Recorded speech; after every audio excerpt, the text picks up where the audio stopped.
zanira Imana inguma zacu cyangwa uruguma cyangwa igikomere cyawe. Niwe wunga ashobora no kwemera ko umuntu akomereka, ariko niwe udukiza.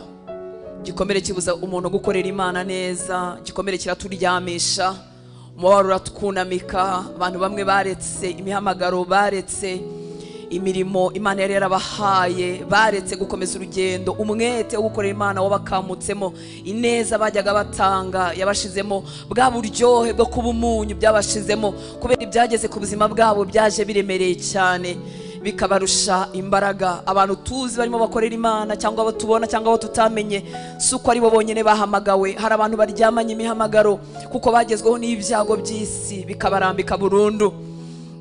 Ugiye kuzanira Imana inguma zawe, ibikomere byawe, ugiye kubizanira Imana, nyemerera duhaguruke dusengane, ubivuge mu mazina, umubwire ngo gutinda kubona umugabo byarankomerekeje, binkura mu bantu, bituma ntakivuga, bituma nihisha.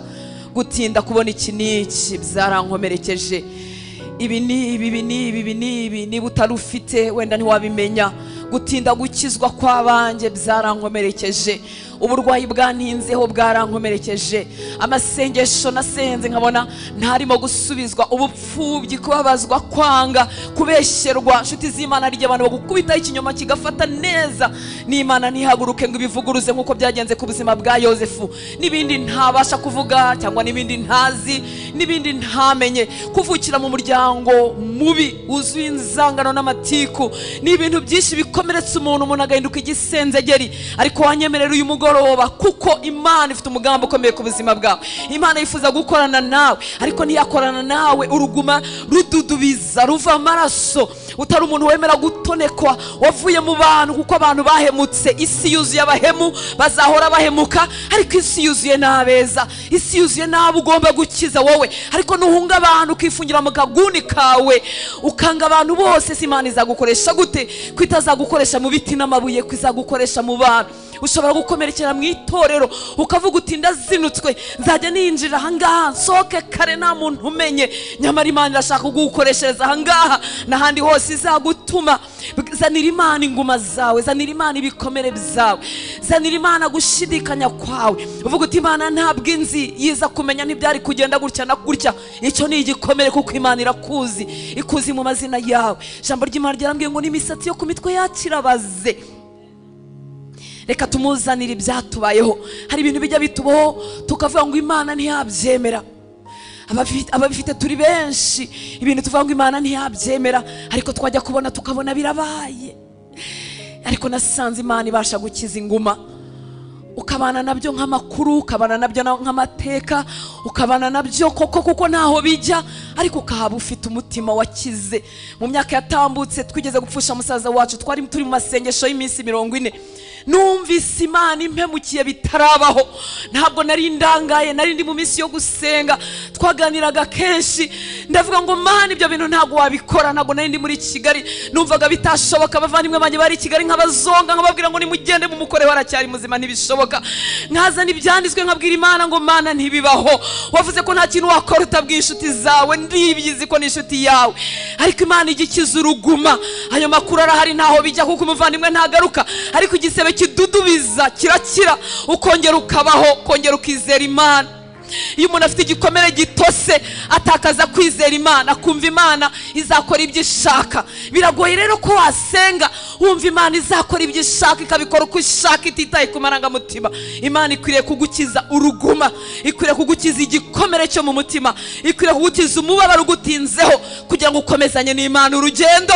Kuko Imana ibishima kuba utakiri muri uyu mubiri wawe, kuba utagihari. Ariko niba uhari, nuko hari imigambi y'Imana igikomeje, nuko hari ibyo Imana yagambiriye kuzakorana nawe. Ntabwo yakorana nawe uri igisenzegeri. Irakiza, irasana, iravura, iratabara, irabohora. imibabaro ishobora gutuma umuntu amera nk'umusazi ho gatoya. Numvaga mu banyembaraga basenga ndimo, ariko najyaga nca mu mujyi mu mezi yakurikiyeho, kwezi kwa mbere n'ukwa kabiri k'urupfu, ngenda guhagarara aho yakoraga, ngashyiramo ikinyoteri, nabyibagiwe kuko namucagaho kenshi, ngashyiramo ikinyoteri nenda kwinjira aho yakoraga, nkibuka ko atagihari, nkongera agakomeza urugendo. Rero umubabaro ushobora gukura umuntu ku murongo, umubabaro ushobora gutuma umuntu yibagirwa ko Imana ari Imana, ko iri suvere, ko ikora uko ishaka, kandi ko imigambi yayo itarangirana n'umubabaro wawe. Ntabwo irangirana n'umubabaro wawe, ntabwo irangirana n'ibyagukomerekeje. Ni Imana ikiza iyo twayemereye, igakiza imitima yacu, ndetse ikabyutsamo indi mirimo yayo, ikabyutsamo indi ministeri, ikabyutsamo kuguha ihumure uzahumuriza abandi, ikabyutsamo kubasha kumva imibabaro y'abantu kugira ngo abandi bantu bazakuruhukireho. Mureke twisengere, buri muntu yisengere, musukire umutima wawe, umubwize ukuri, umubwire ngo kuba imfubyi nkiri mutoya byarashenjaguye. Gupfusha mama naringeze mu minsi yo kumwitura, umuruho yanduhanye. Cyagiye ubuvuga uti ngiye kugira amafaranga mwubakira inzu mwambike, akaba aribwo ataha, kuko kuva urupfu rwaza mu isi ruzatsindwa rimwe, ngo niwe mwanzi uzakurwaho bwa nyuma. Ariko ruracyari kumwe n'abera, ruracyari kumwe n'abakiranuka, ruracyari kumwe n'abakizwa, ruracyari kumwe n'abubaha Imana, ruracyahari. Ariko wabasha kuba hejuru y'iyo mibabaro yose, Imana igakomezanya nawe. Muzanira uruguma rutakize muri uyu mugoroba, kugira ngo ibyo yifuza gukorana nawe abone aho byicaza. Data, dusutse imitima yacu imbere yawe uyu mugoroba, tuzanye imitima y'abahungu bawe n'abakobwa bawe, tuzanye n'umuryango w'umuvandimwe Theogene, tuzanye n'abandi bose baciye mu bikomeye nyaguhora ku ngoma, tubashyize mu biganza byawe. Tuzanye ubuzima bwacu, tuzanye inguma zitakize, tugendana nazo, tukumva uri umuhemu, tukumva utatwitayeho, tukumva utwanga, tukumva utari umunyarukundo nk'ukuri. Ibikomere byaduteye kukwitiranya bituma tutakumenya nyaguhora ku ngoma. Tubizanye imbere yawe, tuzanye abagore bapfushije abagabo babo, bari mu gihe cy'urukundo, bari mu gihe cyo gukundwa akazwa, bari mu gihe mwami kiryoshye. Ayiwe, ninde wundi wakiza umutima w'umupfakazi atari wowe? Ninde wakiza umutima w'imfubyi atari wowe? Ninde wakiza umwana wapfushije ababyeyi hari haryoshye mwami w'abami atari wowe? Ninde wakiza umuntu urupfu rw'umuvandimwe wari byose ku buzima bwe? Ninde mwami w'abami ko bacu batagaruka ngo duturane inahangaha, ahubwo ko ari twe tuzagenda tukava muri uyu mubiri? Ariko uri Imana y'ibitangaza, uko ukora ibitangaza ugakiza kanseri, ugakiza indwara zikomeye, niko ukiza n'umutima, ukomora inguma, ukawukiza imibabaro nyaguhora ku ngoma. Ndaguhamagara uyu mugoroba, ndagushimira ko tuzi muri detail. Nta muntu n'umwe uri hano, yaba twebwe yaba bari kure bagushaka, nta muntu utazi mu mazina ye, nta muntu utazi umubabaro we, nta muntu utazi ubuzima yicuza, yumva yasubiza inyuma ariko ntibibasha gusubira inyuma. Turabikuzaniye mwami w'abami, turabikuzaniye ibyo bidasobanuka, turabikuzaniye ibyo tutamenya kuvuga, turabikuzaniye ibyo twibaza impamvu zabyo ntituzibone, kuko zitagira igisubizo umuntu akiri inanga.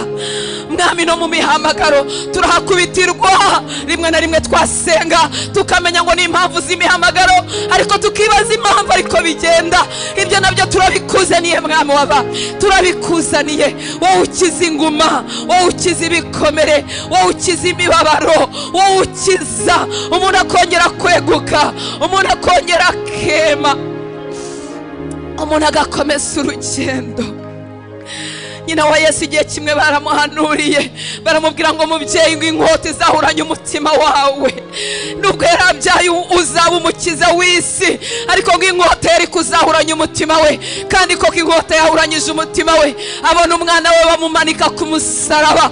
Uwiteka we, wowe utaratumye kwihakana n'abandi bera batubanjirije, ndasengera abahungu bawe n'abakobwa bawe kugira ngo bakomereze amaboko, bataguhakana, batavuga ko utari Imana. Wongera ubegure, wongera ubemeshe, wongera ubemeshe, wemeshe abadamu bapfushije abagabo babo ari bo bisiringi, wemeshe abapfushije umuvandimwe rukumbi babaga basigaranye.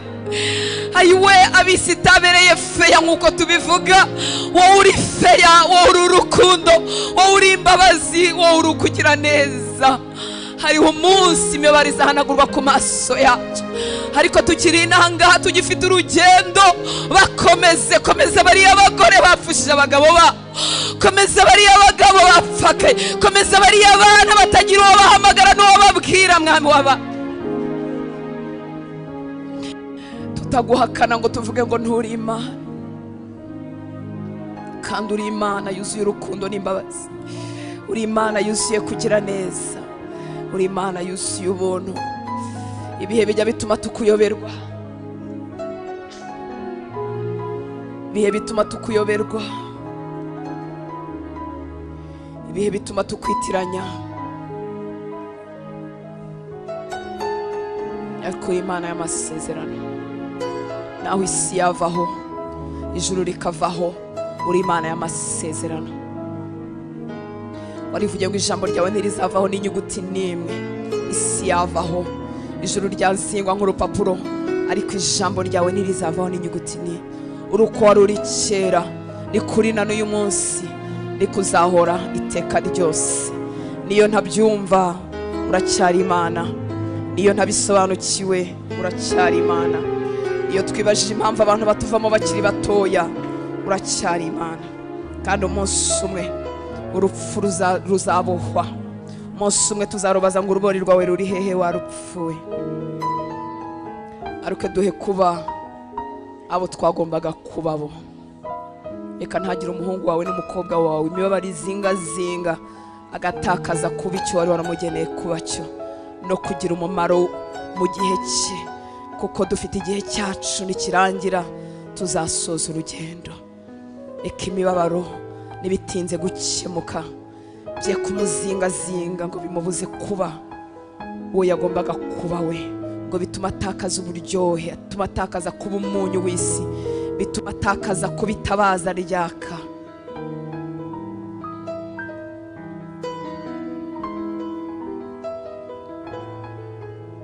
We washoboje ba Hana bo mu butumwa bwiza bwa Luka, ba Ana, uracyari Imana. We washoboje abera benshi bagiye bagwiza imbaraga mu mibabaro bagahamya, uracyari Imana yacu.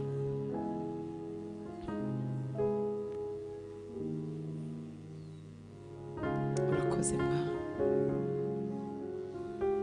Kiza, omora, hembura, zura umutima, garura amarangamutima mazima atarwaye, yayandi waturemanye atarwaye, adahengamye, ati yapfuye kuri twebwe ubwacu. Ngero duhe kuguhanga amaso wowe shingiro ryo kwizera, duhe kutagukuraho amaso kugira ngo tutarohama, duhe kutagukuraho amaso kugira ngo tudatsindwa, kugira ngo tudacogora, maze ibyo wari udutegerejeho ntubituboneho.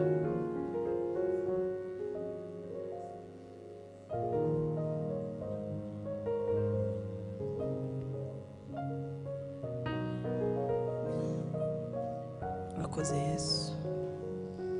Haleluya. Imana ibahe umugisha.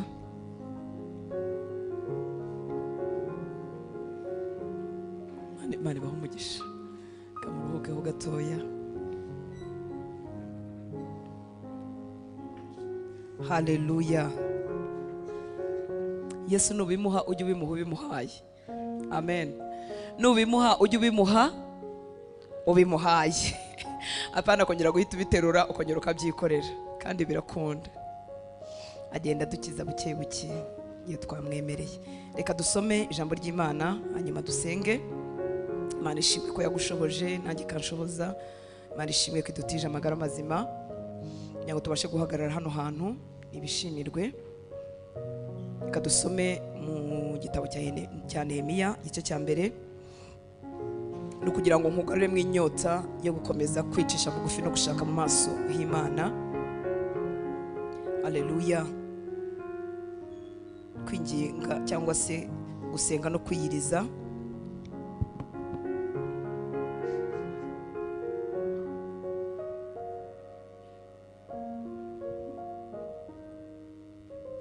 Haleluya.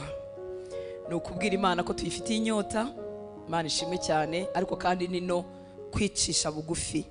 Atari kwicisha bugufi kw'inyuma gusa, ko ku mubiri gusa, no kwicwa n'inzara, no gucisha umuntu wacu bamwe imbere bugufi, tumwihanisha, tumwihanira, twihanira n'abandi, tubwira Imana ngo Mana turagushaka. Mu minsi yo kwiriza ubusa dusaba Imana ngo itumaremo self, tumaremo njyewe ubwanjye. Si icyo kinyarwanda rero nacyo nticyumvikana neza, ariko mbese nishiremo mere nk'icupa bacuritse rikavamo amazi kugira ngo Yesu yuzure muri njyewe. Kimwe mu cyaha cyacu abarokore tutajya tumenya ko ari icyaha ni njyewe kwiyuzura, ni wowe kwiyuzura. Sinzi niba mwarabonye uburyo twikunda kandi cyane. Akantu gatoya k'urugero natanga, uzarebe nk'iyo bakohereje ifoto urimo kandi harimo abantu benshi, ubigenza ute? Urabanza ukayizuminga njye nyine ukareba ndi ureba ndi wowe, ukareba ku mazuru niba hameze neza, ukareba hano. N'abadamu rero dufite ibyo duhisha ibyaha, tukagira ibyaha, tukagirinda, ukareba n'ibindi wari wayitebeje, akamenyetso gatoya ko kwikunda. Bigarukiye aho ntacyo byari bitwaye cyane, ariko birakura bikarengaho. Turikunda. Misi yo gusenga rero ni misi yo gucisha bugufi uwo muntu wikunda kugira ngo huzuremo Yesu. Bimwe mu bintu bituma Imana itadukoresha ibintu bihambaye nuko rutansi ari mwinshi kuruta Yesu. Imisi yo gusenga rero no kwicisha bugufi mu kwiriza no gushaka mu maso y'Imana ni ukugira ngo rutansi agenda agabanuka, Yesu abe mwinshi. Haleluya. Ntago kwiriza ubusa bituma Imana imanuka ikaza hano hafi, iri kumwe natwe iminsi yose wirije utiyirije, ariko wowe bikugirira umumaro, njyewe bingirira umumaro. Satani arabyanga iyo twabikoze mu mwuka wo gushaka Yesu, wo guca bugufi bitugirira umumaro. Iyo atari ikirato cy'idini nk'uko wa mufarisayo yasenze ngo njyewe simeze nk'aba banyazi n'abambuzi, avuga umukoresha w'ikoro, ngo niyiriza kangahe 2 mu cyumweru ngatanga 10 cy'ibyo nunguka byose. Ntiyari yirije ubusa, yari yirije ubusa, ariko mu mwuka udaciye bugufi. Haleluya. Imana rero dushoboze tubikorere inyota yo kuhishirirwa Kristo kurushaho, tubikorere gushaka guca bugufi kugira ngo Yesu atwuzure mwuka byaramwe. Kandi ntago tumenya ko twiyuzuye kereka iyo Yesu ageze ahantu akora. Iyo ageze ahantu akora nibwo uvuga uti burya nari narabiciye bingana gutya, ariko iyo atara hakora nyine wiyuzuye, nanjye niyuzuye, mba numva ari ibisanzwe. Tukagira noneho n'umuco wa Kinyarwanda buryo utavugisha ukuri cyane, urimo ibintu byinshi bitari ukuri, ariko Yesu ashimwe ko natwe yatuziye. Haleluya. Munashaka kuvuga ati njye sinkunda kwifotoza, ariko mu by'ukuri abikunda, ahubwo wenda ari isoni cyangwa se kuko tuvuga ko abifotoza birata cyangwa bibona. None ngiye nkabavuga ko ntabikunda, ariko mu by'ukuri mbikunda.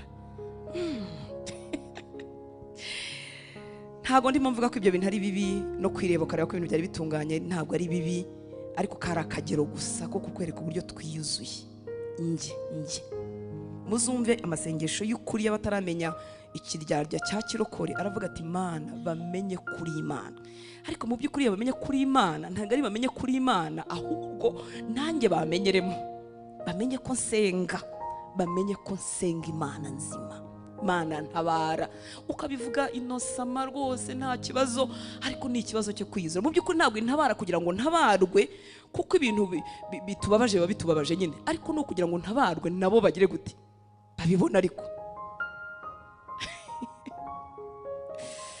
Imana impa imodoka, abantu bose banyimye lift babone ko ubundi motifu yo kubona imodoka yari nziza, kuko turakazitunga, ziratwihutana, ziradufasha rwose, biranaryoha kukigendamo gisa neza, siko bimeze. Ariko iyo mpamvu igerekaho ni ya wa muntu wamwe imbere utari wakira.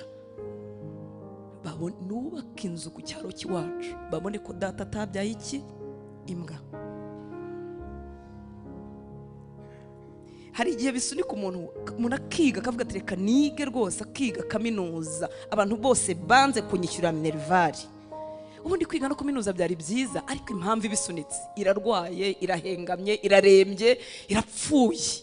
Abantu bose banze kunyishyura minervari, ngomba gukora ubukwe ku cyaro cy'iwacu, bakamenya ko ibyo bintu rero biri mu isi yacu ya kirokore, biri hanze byaba ari byiza, ariko Yesu yokabyara mu minsi yo gusenga, mu minsi yo kumwegera, aratuvidura akamaramo rutanse no gukomereka kwe n'ibyo arwaye atazi ko arwaye, agasukamo Yesu mwinshi. Haleluya. Ntukange rero kwiriza, oya, witange rwose, kandi witangana umutima ufitiye Imana inyota no kuzurwamo n'Imana. Haleluya. Nehemiya igice cya mbere, nshaka kutavuga byinshi ariko nyine birangije mbivuze. Nehemiya igice cya mbere 4 kugeza kuri 7, ni kugira ngo ngukangurire gusa kwiriza ubusa. Tubibona mu isezerano rya kera, tukabona mu isezerano rishya. Hari igihe abantu bavuga ngo mu isezerano rishya nta mpamvu, impamvu ziruzuye. Ngo maze kumva izo nkuru, Nehemiya 1:4, ngo maze kumva izo nkuru ndicara ndarira, mara iminsi mbabaye niyiriza ubusa, sengera imbere y'Imana Nyirijuru nti, ndakwinginze Uwiteka Mana Nyirijuru, Mana nkuru itera ubwoba, ikomereza isezerano n'imbabazi abayikunda bakitondera amategeko yayo. None tegera ugutwi kwawe kumve, n'amaso yawe arebe, wumve gusenga umugaragu wawe nsengera imbere yawe muri iyi minsi ku manywa na nijoro. Nsabira abagaragu bawe b'Abisiraheli, natura ibyaha Abisiraheli twagukoreye. Nehemiya yagize gute? Yishyizemo. Haleluya.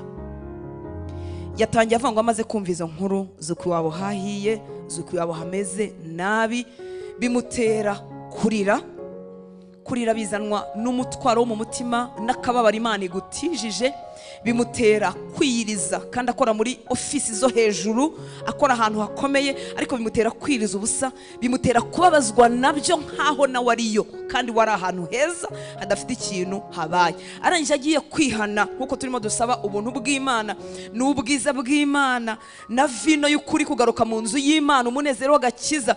Arangije agiye kwihana nawe yishyiramo, aravuga ngo natura ibyaha Abisiraheli twagize gute? Twagukoreye. Iyo tusengera umubiri wa Kristo, ni wowe nanjye n'abandi tutari kumwe, nitwe twacogoye, nitwe twatakaje imbaraga z'Imana, nitwe twabuze umunezero w'agakiza, nitwe twabuze ishyaka risiganwa rikorera Imana, nitwebwe. Ntuze kwikuramo ngo ni koko njyewe n'inzu ya data twaragucumuye, twagukiraniweho cyane, kandi ntitwitondeye amategeko yawe n'ibyategetswe n'amateka yawe, ibyo wategetse umugaragu wawe Mose. Iyo umuntu Imana imutije umutima wo kwinginga, ntago aba akireba we wenyine, agira umwanya wo kureba n'abandi. Imana iramuhindukiza ikamushyiramo umutima uri muri Kristo. Kibabaje Kristo uyu munsi ikagidutiza kikaba mu mitima yacu. Ushobora kuba uri amahoro rwose, usa nkaho uri amahoro, cyangwa n'ahatari amahoro warahamenyereye, ntacyo wagutwaye cyane, ariko Yesu akagutiza umutima we, agahinda kari mu mutima we ku itorero ry'u Rwanda, agahinda kari mu mutima we ku buzima bw'abera bacogoye, akakagutiza, ukarizwa nabyo, ukabisengera nkaho uri byo cyangwa nkaho nawe urimo. Haleluya. Mu bintu watiza Imana harimo gusenga kwawe. Esiteri 4:14 ngo kuko ni wicecekera rwose mu gihe nk'iki, nta kizabuza Abayuda gutabarwa bakoroherwa biturutse ku bandi, ariko we n'ab'inzu ya so bazarimbuka. Aharaho icyakwimitse ngo umwamikazi no kugira ngo ugire akamaro mu gihe gisa n'iki. Nuko Esiteri atuma kuri Moridekayi, aramusubiza ati, genda uteranye Abayuda b'Ishushani bose, mwirize ubusa, munsabire, mumare iminsi 3 ku manywa na nijoro mutagira icyo murya cyangwa munywa, nanjye n'abaja banjye tuzabigenza dutyo.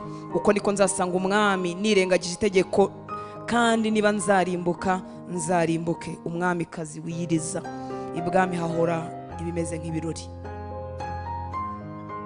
ariko umwamikazi wiyiriza.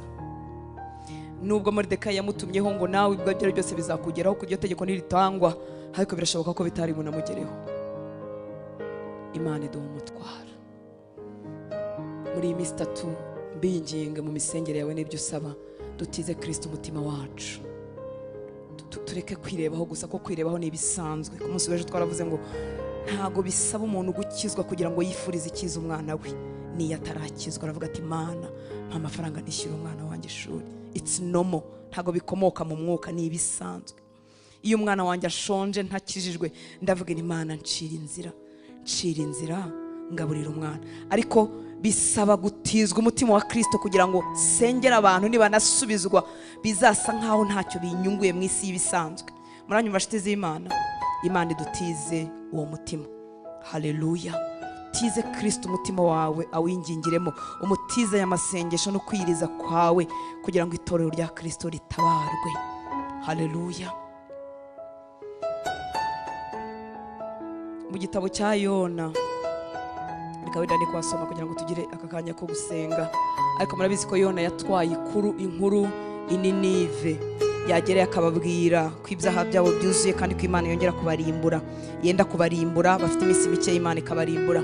Bamaze kumva izo nkuru zigera ku mwami, zigera ku bakuru, umwami atanga itegeko ko abantu bose biyiriza ubusa, bakicisha bugufi, bagasaba Imana imbabazi kuko cyari kigiye kubarimbura n'ibyaha byabo.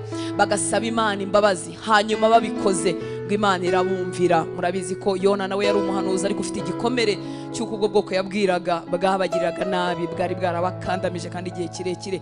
Ategereza ko Imana iri busohoze icyo yavuze. Imana mu mbabazi zayo, kubwo abantu baciye bugufi, Imana yisubiraho ntiyabagirira nabi, ahubwo irabakiza.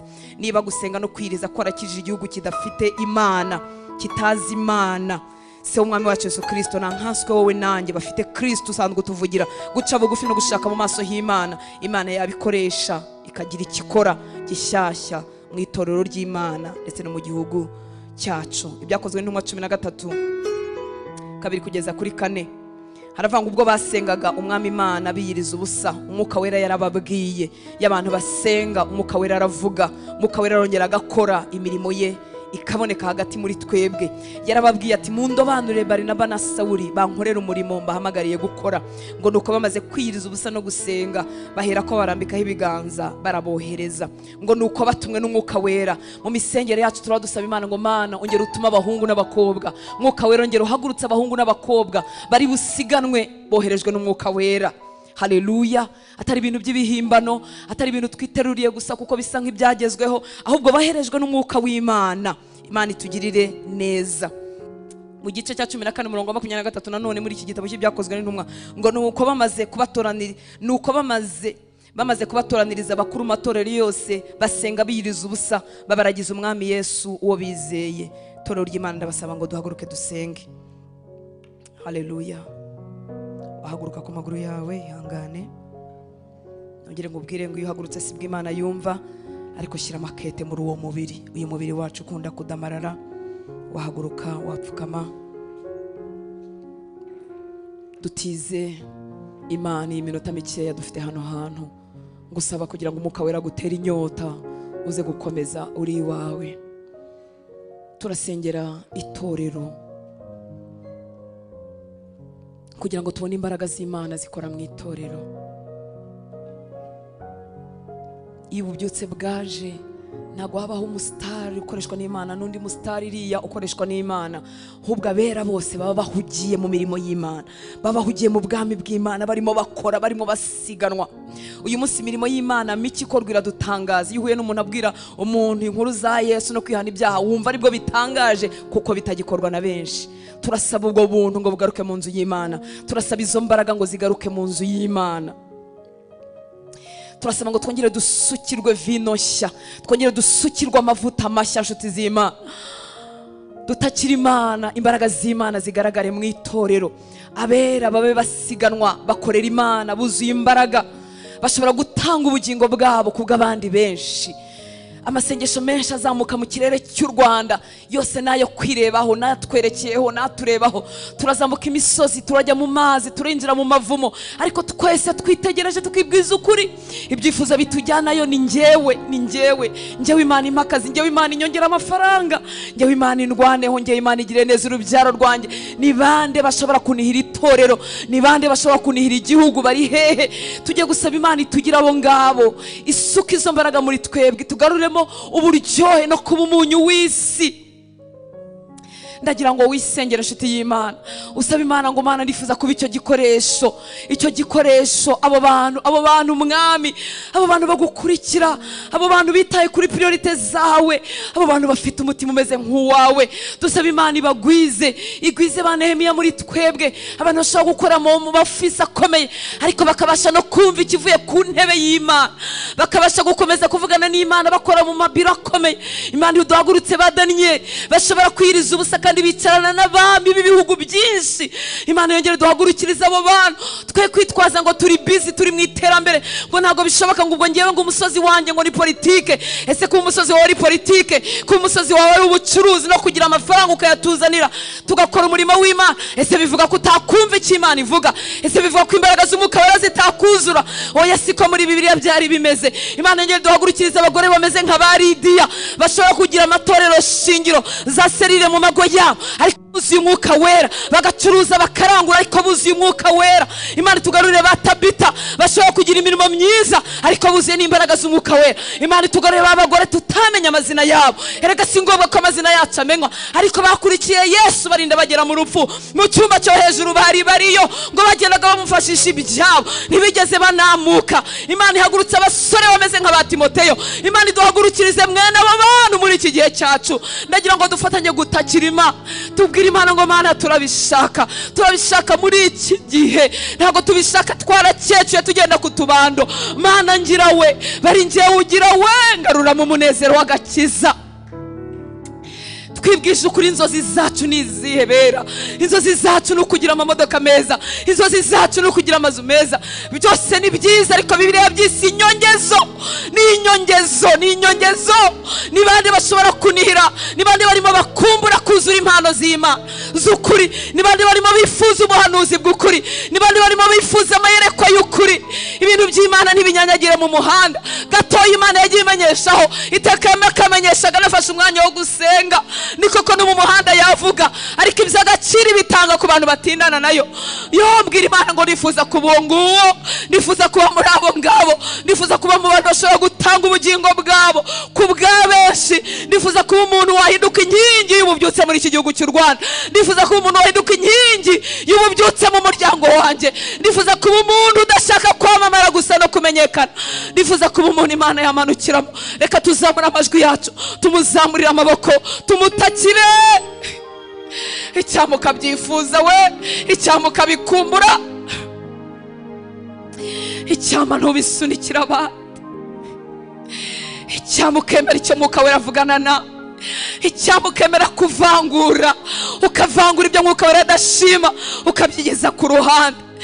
Data, tuje imbere yawe tugusabye imbabazi mwami waba, twagucumuyeho. Itoro ry'u Rwanda twagucumuyeho, abitiriwe izina ryawe twagucumuye. Twerekeje amaso yacu ahatariho, twarabicuritse mwami waba. Ijambo ryo ryaravuze ngo ntibishoboka ko umuntu yakunda iby'isi ngo ni urukundo rwa Data rube mu mutima we. Turiyuzuye, urukundo rw'iby'isi rurabyiga umutima wanjye, rurabyiga imitima yacu. Utubabarire mwami waba, urukundo rwawe ni ruke, tukwibukaho gake, tugakomaho agatima gake, tugakoma agatima tumeze nk'abajya muri alimentation kugira ibyo bagura. Dufite icyo tugushaka, akaba ariko tugukomaho agatima. Ibidutera kwiyiriza n'ibishira. Duhagurutse duhagurutse, tubyutse aho twarambaraye, tubyutse mwami waba. Byutse abagore bashobora kuboroga, byutse abagabo bashobora kukuzamurira amaboko mu bicuku. Hagurutse abasore n'inkumi mwami waba, bashobora kuguhanga amaso ubutayagukuraho. Hagurutse abera batarizwa n'ibyabo gusa, hagurutse abera bababazwa nuko vino y'ukuri yashize mu itora, yuko amavuta atagitemba mwami waba, mwami w'abami, mwami w'abami, mwami w'abami, mwami w'abami, mwami w'abami, mwami w'abami. Hagurutse mwami w'abami, hagurutse mwami w'abami.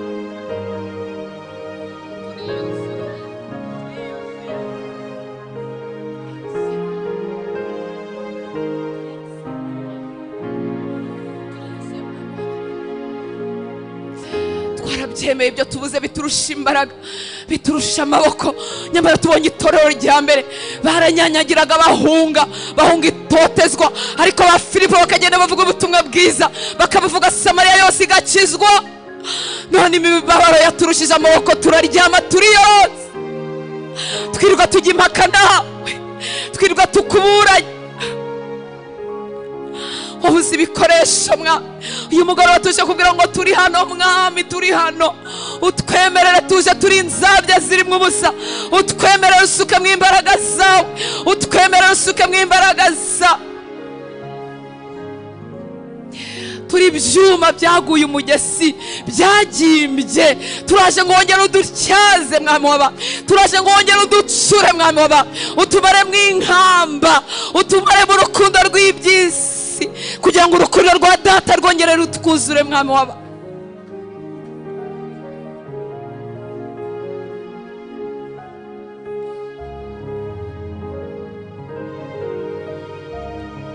Hagurutse bameze nk'aba Pawulo muri iki gihe, muri aba basore bari hano mwami w'aba, muri aba bakobwa bari hano, muri aba bagore n'abagabo mwa, duhagurutse mu zindi mbaraga. Marama aho twiyuzuye, aho uzuye self, aho uzuye njyewe mwami w'aba, uhakore. Naho tutazi nyaguhora ku ngoma uhakore, uhakore mwami w'aba, mukora harwaye hacu. Bamwe muri twe waduhaye impano, ariko tugarukira kuri urugero rumeze nk'urwa Yona.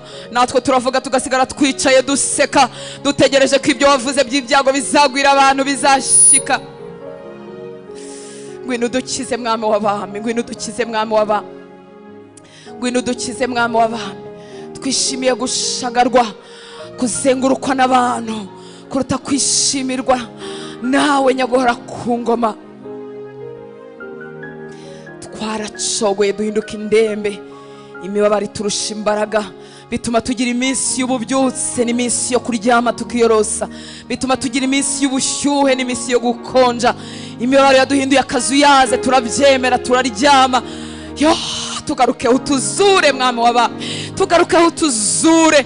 Abantu ibihumbi bavuye mu nzu yawe ngo kuko abapasiteri bakoze amakosa, twibagirwa ko ari abantu buntu nyaguhora ku ngoma, twibagirwa ko icyitegerezo kizima ari wowe Kristo, twibagirwa ko ari wowe waguze ubuzima bwacu n'ubugingo bwacu, twibuka ko ari nta muntu waducungura, maze bitubera inzitwazo, turaryama turarambarara, turavuga ngo niba nabo bitwaye gutya ngo twebwe turacyavuze iki? Utugaruke utubyutse mwami w'aba, utubyutse. Amagambo yasohoye abagabo n'abagore bagukoreraga mu nzu yawe, basohoka mu nzu yawe bafite inzitwazo bumva ari nzima, baravuga ngo nta torero nzasubiramo. Ayiwe, tugaruke utuzure mwami w'aba.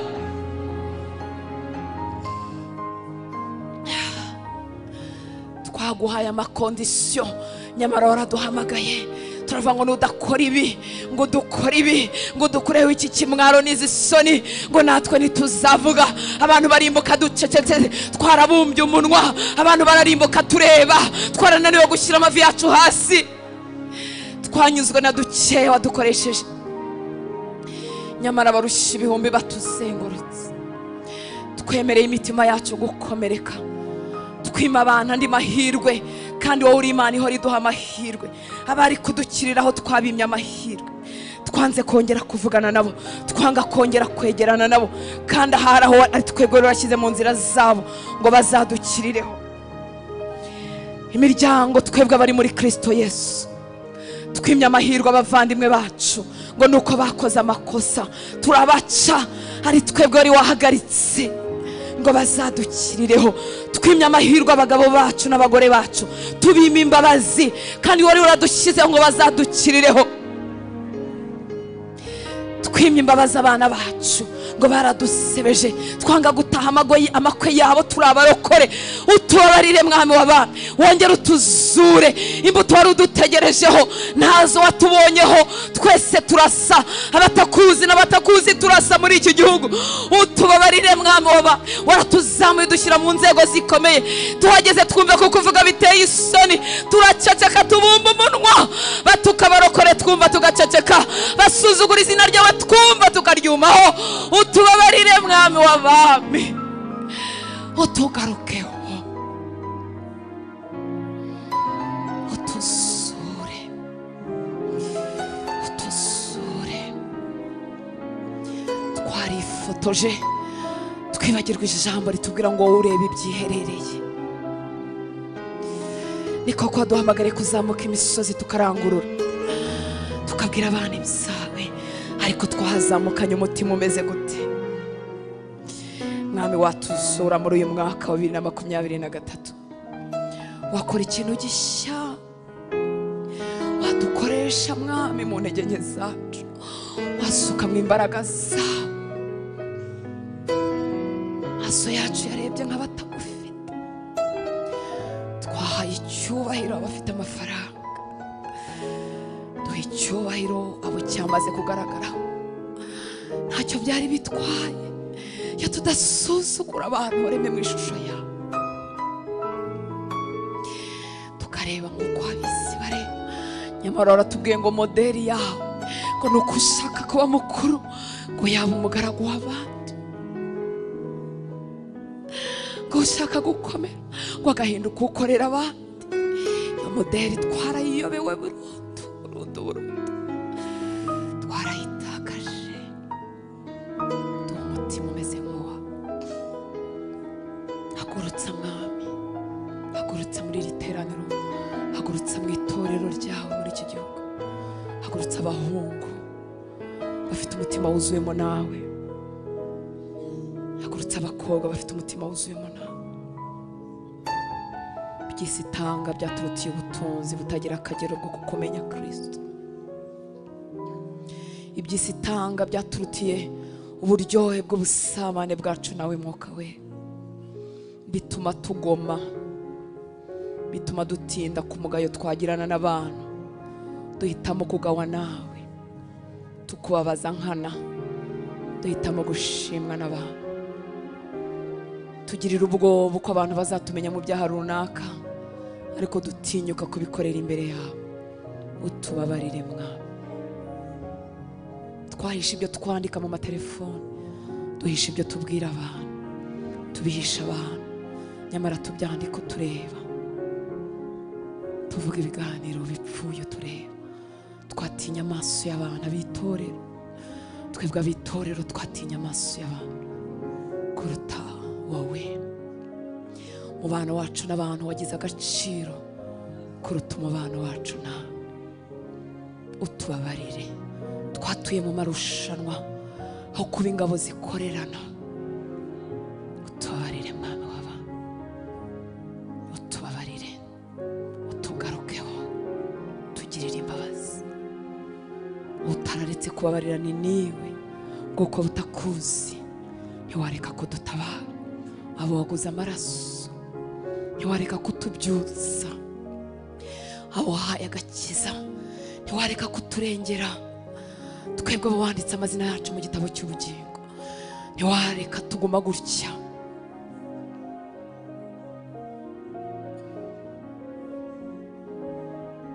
Ngwino nyuzure Mwami w'aba, ngwino nyuzure, ngwino umaremo ibintu byose isi yanyanduje, byakorwa na benshi tukumva n'ibisanzwe ariko bitavuye iwawe.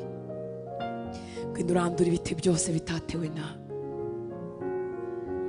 Ngwino usanga imitima y'abakiri batoya, abo twahaye ibyitegererezo bitari byo, bakagira ngo kugukorera no kwambara amakote n'amakaravati nabyo ni byiza iyo umuntu yabibonye, ariko si bwo bukozi, si yo serivisi, siko guserva. Guserva ni mu mutima. Twabahaye ishusho itariyo, bagira ngo kugira amaviyuzi menshi niko kugukorera. Tubabarira aho twabahaye ishusho itariyo. Ngwino duha umutima umeze nk'uwa. Byatumye duciranwa amagambo nk'abashaka kwamamara, bituma dutinya kuvuga ukuri nk'uko Yohana Umubatiza yatinyukaga kubwira abantu ngo mwabana b'incira mwe, niki kibamenyesheje iby'umujinya ugiye kuza. Yatinyutse kubwira umwami ko yatwaye umugore utari uwe, ariko twararuciye turarumira. Hagurutsa abantu bafite umwuka wawe, hagurutsa abantu bafite ubwenge bwawe, hagurutsa abantu bafite amavuta yawe, hagurutsa ingabo Mwami aho twabyiciye. Wabyutsa abandi kandi natwe tugarukeho, uturengere Mwami w'abantu, uturengere. Twakoze nk'abirwanaho, dutegura ijambo ryo kwigisha n'uburyo bwo gusenga nk'abirwanaho. Ngwese none twahagarara niki? Dutinya no guhagarara hataraba hahagaze ngo none ngo baratugaya. Twakoreye kwirwanaho, twakoreshwa n'ishyaka cyo gukiza abarimbuka ngo bakumenye. Icyo batuvuga cyagize imbaraga kuruta icyo wowe tuvuga. Twasohoye indirimbo zidatewe n'ishyaka ryawe, twasohoye ibibwiriza bitatewe n'ishyaka ryawe, byatewe n'impamvu yuko abantu bari butubaze ngo ko badaheruka kutubona no kutwumva. Twabikoze nk'uko ab'isi babikora.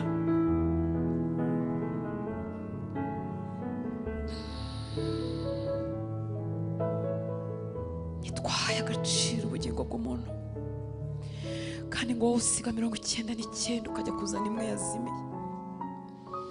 Twaryohewe n'ikivunge, twibagirwa ko wahamagaye umwigisha umwe ku wundi, ugatindana nabo, ukararana nabo, ukirirwana nabo. Tugarukeho itorero ryo mu Rwanda, tugirire imbabazi. Twatukishije izina ryawe mu batuyobora, ntibazi umumaro wacu, bumva urusaku rwacu, ariko ntibabonye imbuto ziva kuri twebwe. Baduhaye imyanya, tuhageze twangana nk'uko abandi bangana, tugambana nk'uko abandi bagambana, dutanga ruswa nk'uko abandi bayitanga, turasunikana nk'uko abandi basunikana, dukora lobbying nk'uko abandi bazikora. Twibagirwa ko ari wowe wimika abantu ugakuraho abandi. Tugarukeho.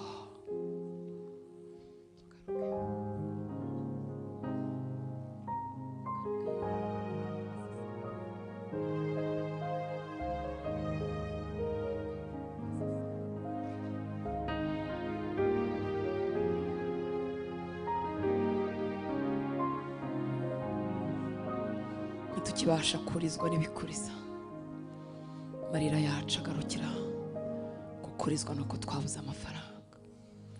Amarira yacu agarukira gukurizwa n'ibishira, ibintu duha tutazera ingana inanga.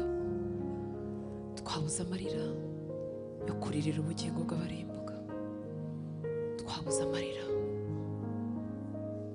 twabuze umutwaro, twabuze amarira yo kurira ibyaha by'imitwe. Nawe wadushyize bugufi, twahagaze nk'ababashinja, tumera nk'abacamanza. Twananiwe kumenya ko ubugingo bw'abagabo bacu batarakizwa burimo burimbuka.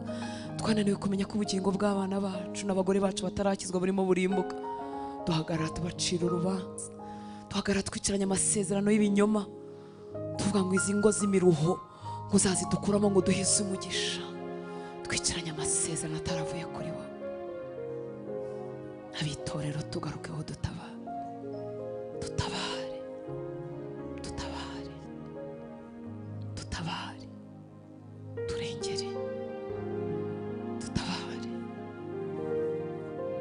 Twabuze imbaraga zo kwihangana, kandi kwihangana ari imbuto y'umwuka wera. Inabi yatugezeho idukamura mu ineza burundu, turazima, twuzuye imishiha no kunanirwa. Tugarukeho twuzuza ineza yawe, twuzuza umutima umeze nk'uwa. Waratinyutse uravuga ku musaraba, uravuga ngo data ubabare kuko batazi ibyo bakora, kandi bari abagabo babikora babizi. Ariko uwo mutima waraducitse, turawubura, turahanganye mu mubiri, turarwana intambara z'umubiri. Aba twamenye ko ngo ari abarozi be mu miryango y'iwacu, twarahagurutse turabanga twivuye inyuma. Ntidutaha amago yabo, makwe yabo ntituyageramo, ntitujya mu biriyo byabo, ntituvugana nabo, twarababurotse ku matelefone. Ari twebwe wari gukora, wari gukoreramo ngo ukize imiryango yacu. Mbabazi zadukamutsemo, tugarukeho, kandi twumvise dufite ukuri, dukurikije ngibyo badukomerera, kejemo n'ibyo batubabaje. Twumva dufite ukuri ko gusubirisha inabi, kandi bo rero dushyizeho ngo tuzatanga ineza. Twarakamutse, twarazimye, tugarukeho mwami, utuzure, twe gusa nawe. Turasenga amasengesho ameze nk'ay'abarozi, turica tugahirika tugasenya,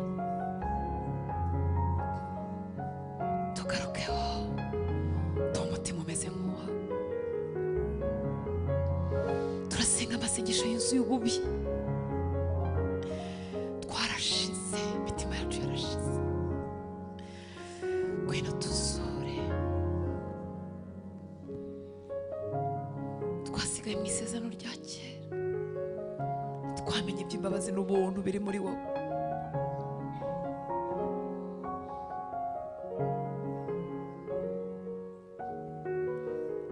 Abarozi tubasabira gupfa, abakobwa badutwariye abagabo tugasabira kudashaka no kutabyara. Ayiwe Mana we, ayiwe, abana bararutse nk'uko abacu bararutse, tukabavuma, tukabita inshuti mbi, tutibuka ko n'abacu bahinduka mbi. Twabuze umutima wawe, twabuze umutima wawe. Twakwinginga gute tudafite umutima wawe?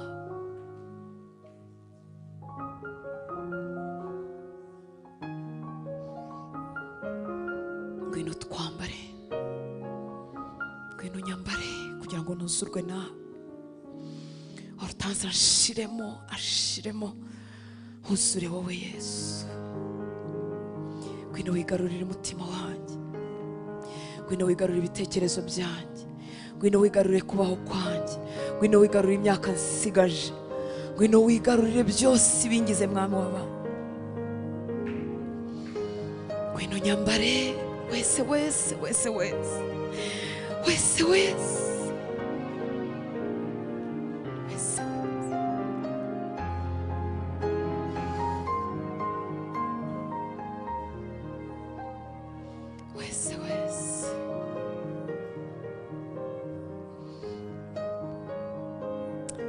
kwizerwa.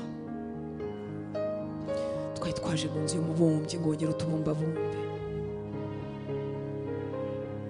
Turabizi ko mu kubaho kwawe ariho byose bihindukira. Urakoze ko waduhamagaye ukaduha no kukwitaba hano hantu kugira ngo duhindurwe nawe.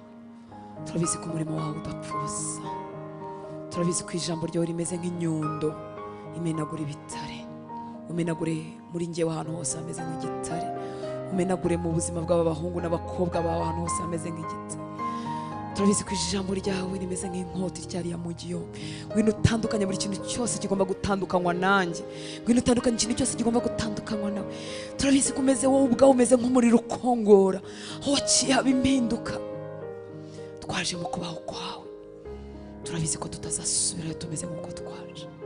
Ni wowe imbaraga zacu, ni wowe kubyuka kwacu, ni wowe gukomezwa kwacu, ni wowe dukomereza amaboko. Turabizi ko ari wakongera ukatsa igicaniro cy'amasengesho cyazimye mu mitima yacu. Dusenga umunota umwe tukayura iminota 10. Tureba amafilime ntidusinzire, twareba imipira ntidusinzire, ariko twagera gusoma ijambo ryawe kuko ububyutse bwadushizemo, kuko inyota y'ibyawe tutayigeze bamwe muri twe, abandi tukaba twarayitakaje, tukabihirwa rwose, twaranyazwe. Ariko watuzura, watwigiza imbere. Aya masengesho ntabe aya ngaruka kwezi nk'ibisanzwe, ahubwo tukigirana imbere nawe. Ubutaha tukazaza twongera twigira imbere, ubutaha tukazaza twongera twubakwa, ubutaha tukazaza tuva mu bwiza tujya mu bundi, tudahora turi abantu bahora bazima, bongera baka, bongera batangira. Turakwizeye wowe uhagurutse abanyantege nkeya, wowe wakuye Petero mu kukwihakana agahinduka umugabo wo guhamya akarinda agera mu rupfu. Ni wowe wanzura, ni wowe wampembura, ni wowe wahembura abahungu n'abakobwa ukabubaka bakubakika. Wowe wakuye Sawuli mu kugutuka no kuguhakana, ni wowe watwubaka ukaduhindura abagabo nyabagabo bashobora kuguhamya kugeza mu rupfu. Ngwino ukoresha iminsi yacu yo kubaho ntagire isegonda n'imwe impfira ubusa. Umwanya wo kugira umumaro mu rubyaro rwanjye ngira umumaro, umwanya wo kugira umumaro mu muryango wanjye sintsindwe, umwanya wo kugira umumaro aho nkorera mu ofisi twicaramo ntidutsindwe, umwanya wo kugira umumaro ku gihugu cyose ntiducogore, umwanya wo kugira umumaro mu itorero aho dushyize ntiducogore. Koresha imyaka dufite mwami,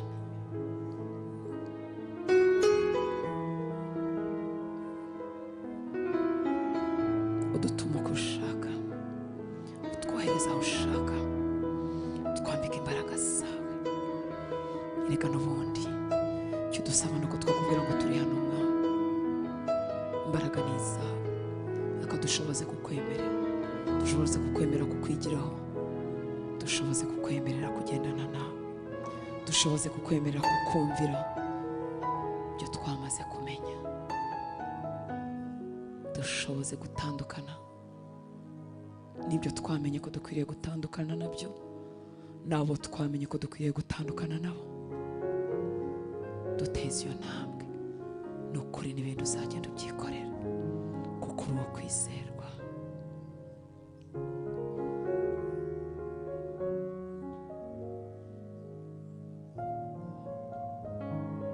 Kuko uri ukuri.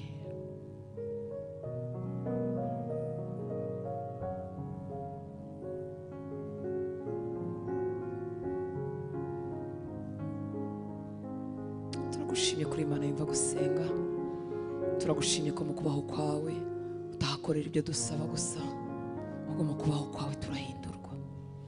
Naho tutamenye ko harwaye urahavura, naho tutamenye ko hahengamye urahagorora, naho tutamenye ko hafite ikibazo urabikora. Mu kubaho kwawe niho byose bihindukira, mu kubaho kwawe niho abanyantege nkeya tugwiriza imbaraga, mu kubaho kwawe niho abaswa twuzuza ubwenge bwawe, mu kubaho kwawe niho imiyamagaro y'ukuri ivukira, mu kubaho kwawe niho tugaburirirwa tugahemburwa. Mu kubaho kwawe mwana, urakoze kutatwimye presence yawe, ahubwo waraturembuje, uratubwira ngo nitwegere intebe yawe y'ubuntu tudatinya. Urakoze ko waduhaye umuvugizi, urakoze ko uko tuza kose utajya udusubiza inyuma, ahubwo twakira uturamburiye amaboko. Urakoze ko wabanye natwe uyu mugoroba, ndagushimira ko watuzanye mu nzu yawe, ndagushimira ko wadushoboje, ndagushimira iyo nyota waduhaye abahungu bawe n'abakobwa bawe, tukaza dusigana twifuza gusenga. Ndagushimira ababigiramo uruhare batumira abandi, uduha umugisha, utwuzuza imbaraga zawe, utwuzuze kubaho kwawe, kwa kubaho umuntu adasiga mu rusengero, kwa kubaho umuntu akomezanya ari niwe. Uduhindure ya masoko adudubiza yuzure mu muntu wacu hamwe mbere, atagikama. Aho tugejeje uyu munsi ntituzamanukeyo, tuzakomeze kwigira imbere mu bundi bwiru bwawe. Erega dufitiye byinshi byinshi.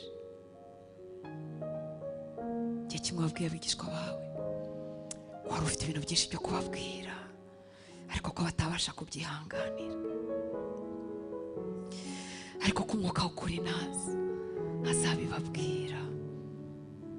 Dufitiye byinshi byo kutubwira, ukomeze utwigize imbere mu kubaho kwawe, kugira ngo ugende uduhishurire ubwiru bwawe. Mbega ko kuguhishurirwa biryoshye, mbega ko guhishurirwa biruta ifeza n'izahabu. Ngwino twese utwigize imbere, yaba njyewe, yaba ubu bwoko bwawe, izi ngabo zawe duhurira hano hantu. Ngwino twigize imbere hatagize n'umusigara. Muri cya cyumba cyo hejuru bose abarenga 120 ngo bose bagaragayeho n'ururimi rw'umuriro, bose buzurwa imbaraga z'umwuka wawe wera. Reka ntagire n'umusigara mwami waba. Twaba twaje twitembera, twaba twaje tutabizi, ariko twaje mwami waba. Twaba dufunguriza video tutazi n'ibyo ari byo, tunazigwaho kubwatombora. Ntudusige, ntudusige mwami waba. Twese twigirana imbere nawe. Ndagushimye mwami, erega ni wowe turarika. Iki kindi cyazana umuntu muri iyi nzu mu masaha ya nimugoroba, umubiri unaniwe, atari wowe. Ndagushimira imbaraga uduha mu muntu wamwe imbere, ndagushimira imbaraga uduhaye mu mubiri, ndagushimira amagara mazima, ndagushimira intambara turwanirira, izo tuzi n'izo tutazi. Ndagushimira imyambi ya wa mubi uburizamo ntiduhinguranye, tukongera kuboneka mu kubaho kwawe. Nushimwe ku byo wakumiriye bitatugezeho, nushimwe ku byo wambuye ubukana byari butujegeze tukarambarara. Nushimwe mwami waba. Sengera abahungu bawe n'abakobwa bawe ngo buzuze ibyiza, ubuzuza ibyiza mu bice byose bigize ubuzima bwawe. Bya bintu bitera umuntu ibitwenge, bya bintu bitera umuntu guseka ari wenyine, bya bintu byibutsa umuntu ku munsi yari amaze iminsi yibwira ko utamuzi. Ubikorera ubuzima bwe, ubikore mu rugo rwe, ubikore mu be. Cisha kugira neza kwawe imbere y'ubuzima bwe. Abarimo bagana i Kanani, ubahe impano ntibemere ko baguma. Abahagaze mu butayu bukakaye, wabishiriza amazi mu gitare kugira ngo batagwa isari mu rugendo. Abagana aho baganisha kubw'imihamagaro n'ibyo bifuza gukorana nabo, wabishiriza amazi basogongera babashe gukomeza urugendo. Bagaburira umutsima wawe ntibacogore, kuko ku gihe cyawe nta kabuza uzaseruka. Uko waserutse ku buzima bwa Yosefu, mu gihe cyawe uzaseruka nta kabuza. Abafite ibibarwanya bizanywe no kwibwa k'umwanzi Satani, ibyo byose ubirusha amaboko, reka bishyirwe iherezo uyu mugoroba mu izina ryawe Yesu. Byazanywe no kwibwa kwa cyagiye twari mu bitotsi, umwanzi nawe agatera imbuto mbi. Reka uyu mugoroba mwami w'abami, kubw'imbaraga zawe byamurwa imbaraga ku buzima bwa, maze bahagarare mu byo wabageneye. Kunyagwa kose no kwibwa kose gushyirwaho iherezo mu izina ryawe Yesu. Basingira ibyo basingiriza, bature mu byo wabageneye guturamo, bahagarare mu byo bagombye kuba bahagarayemo mu gihe nk'iki nyagora ku ngoma. Urakoze papa, urakoze kuri kumwe natwe. Ntiduhamagara nk'Imana ya kure, ariko turatakishwa n'inyota y'impinduka turota, y'ububyutse dutwite.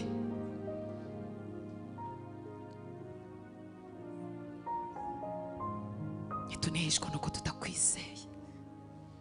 Twabonye imirimo yawe mu minsi yatambutse, bidutera kwizera ko nta kizakubuza gukomeza gukora. Turaneheshwa no kuba duhamagaye kugira ngo tunihe. Shyira umutwaro utazima mu mitima y'abahungu n'abakobwa, bagumane burden kugira ngo wingingire muri bo, babashe kuzamura amaboko badacogora, babashe gushyira amavi yabo hasi ari nta muntu uhari, ari nta muntu bareba. Mwami twakubwira byinshi, ariko urakoze kuri Imana yumva gusenga. Udahane natwe nk'uko wasezeranye, umunezero w'Imana we mu mitima y'abahungu bawe n'abakobwa bawe. Icyo uvuga acyumve mu mutima we, acyumve mu matwi we. Icyo uvugana nawe by'umwihariko, bya bindi by'umwihariko ubimumenyeshe mwami w'abami. Bya bindi bya rusange utarabimenya ubimumenyeshe. Nta magambo yanjye yagera mu mutima we, ariko Umwuka wera wakoresha bikeya tuvuga, bikeya turirimba, bigataha mu mutima we bikabona icyicaro. Umwihishurire, amenye ko utari igipindi, amenye ko utari amadini, amenye ko atari ukumara umwanya, amenye ko atari ukubura icyo umuntu akora. Mwihishurire kuko uriho, urafatika, uri reyeri, uri muzima, ujya utubanira, ukabana n'umuntu ku giti cye. Wimukorere mwana, utari Imana ya pasiteri, utari Imana y'abavugabutumwa beza, umubera Imana ku giti cye. Urakoze Data, icyubahiro cyose nikikugarukire. Ni wowe ugira ikintu ukora kikaremeka, kikagumaho, kigafatika. Ninde wundi twashima atari wowe? Ninde wundi byirato atari wowe? Ni wowe uri ibyirato byacu abizera.